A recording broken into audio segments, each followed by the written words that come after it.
Continuing out from our last video, looking at investment strategies and which investment strategy is right for you. So investing is one of the most effective ways to build wealth, but it all starts on a strategy. Last video, we talked about dividend investing and dollar cost averaging. And this one, we are looking at value investing. Now, again, a really good strategy in making sure and picking out, let me know in the comments, which investment strategy that you really do use the most. Now, value investing is an investment strategy that involves identifying stocks that are considered undervalued by both the market and investing in them, with the exception that the price is going to go up. Now, when we see this in the marketplace, when you see this in the news, some of them tag it with a buy, a strong buy, a hold, a sell, things of that nature. Now, value investors seek out companies that have solid fundamentals, but are currently trading at a discount to their intrinsic value. Now, we've seen this with Delta Airlines. We have seen it with Ford stock, General Motors. There has been a lot of stocks in the past that, due to some turmoil within the company, had a significant reduction in the value, making them a very, very strong buy. Now, that is determined by measures such as price to earnings ratio, price to book ratio, and many other. Now, this approach requires conducting through fundamental analysis, financial statements, management teams, competitive landscaping. There is a lot of ways to get the value investing. Now, there are quite a few advantages with this, one being the potential high returns. Value investing can potentially generate high returns if the investor is able to identify and undervalue stocks and hold them till the price goes up. Now, we've seen this a lot with some of the companies like Nvidia as of recently. With the rise of artificial intelligence, the AI, we have seen a lot of AI companies and companies that are invested in AI, and also the chip makers for those companies such as Nvidia go through the roof for the valuation. Now, focusing on the fundamentals, value investing is based on the principles of investing in companies with a solid fundamental, which reduce the risk of the portfolio. And then, of course, similar to our other methods, this is a long-term mindset. These are investments that you're going to purchase 5, 10, 15, 20 years. Value investing is a long-term strategy, encouraging investors to focus on the intrinsic value of the company and the growth rather than the short-term market fluctuations. Now, we have seen this when it comes to Apple. We've seen it with Tesla.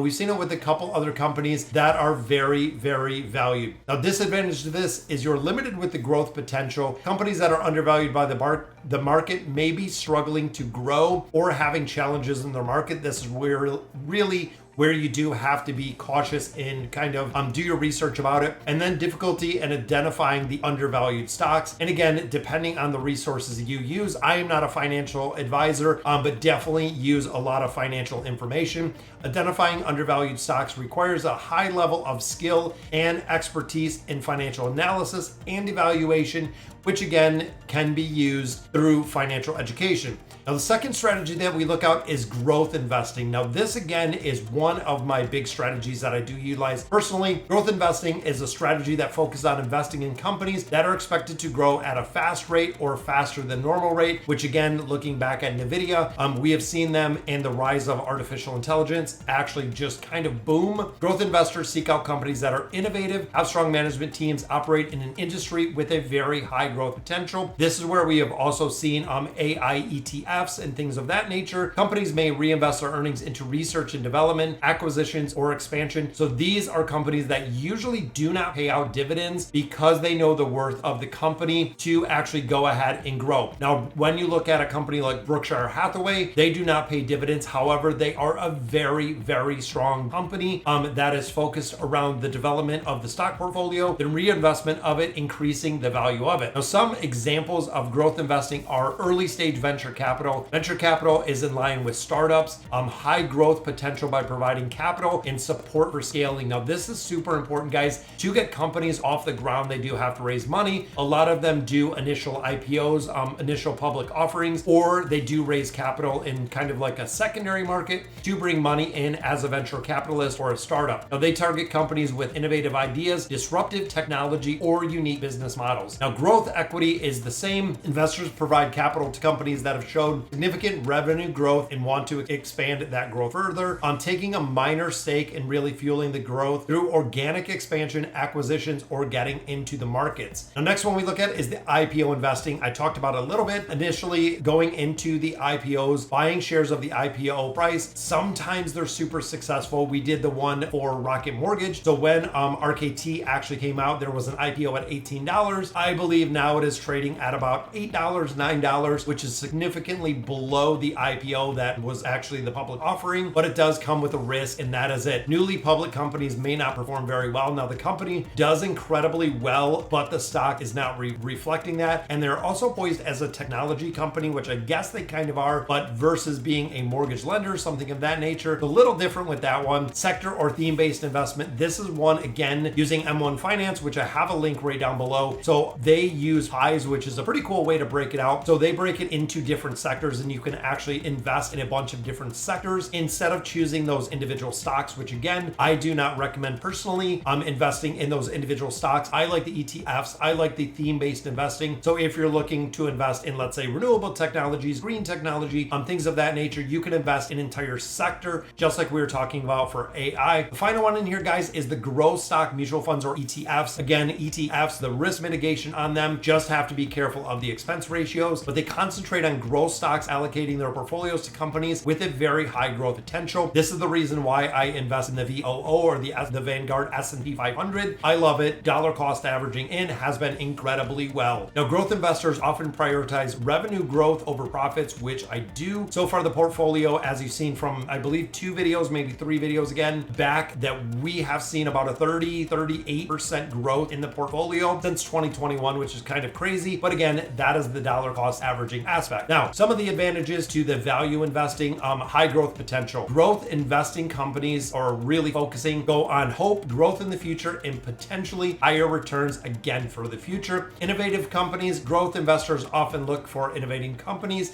that operate in emerging industries or look at new products and services, and a little more short-term focus on this one. Growth investing can have a huge swing in stock prices, but not necessarily long-term viability. Infinite growth may not be sustainable to these companies. Now, of course, this does come with some disadvantages. High volatility. Growth stock can be highly volatile, especially IPOs, newer companies, things of that nature that are not well established in the marketplace. They could put out new products that could fail. The consumer could reject it. Multitude of things that could happen. High valuation on some of these growth stocks may be priced at a premium when they are introduced, which again, it doesn't really makes them very susceptible to market downturns or if market volatility. And then limited dividend income is the final one. Many growth companies reinvest everything into R&D, acquisitions, expansion, rather than dividends, which again, we see a lot. So all right, guys, so that'll do it for today's video. Let me know what you guys think of the value investing and the growth investing as we continue through this journey, guys. We have a couple more that we're going to be sharing. So again, let me know in the comments what you guys think. And as always, thank you guys for watching.